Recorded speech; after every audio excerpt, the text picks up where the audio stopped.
దేవుడి నామానికే మహిమ కలుగుగాక. ఆమేన్.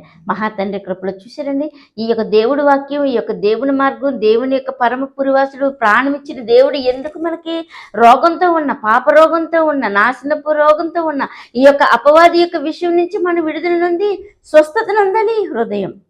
అప్పుడు దేవుడు వాక్యమైన రొట్టి, దేవుడు వాక్యమైన బీజం, దేవుని వాక్యమనే ఆ యొక్క జుంట తేనె దారులపు ద్రాక్షరసంతో మనకు స్వస్థత కలిగి మన బ్లడ్ ఏం చేస్తుందంటే నూతనమైన దేవుణ్ణి ఆలోచించి నూతనమైన దేవునికి తెలుసుకోవడానికి ఇంకా ఎంతగానో మనం ముందుకు వెళ్ళగలుగుతాం అనమాట.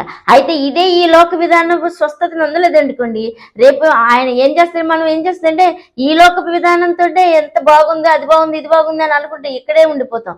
అయితే దేవుని స్వరం వచ్చినా, దేవుడు రక్షిస్తానికి బ్రతికిస్తానికి ఆయన వచ్చినా కానీ ఈ యొక్క ఏం చేస్తుందంటే ఈ బాడీ చలనం లేకుండా అయిపోద్ది అనమాట ఈ లోక విధానాలతో.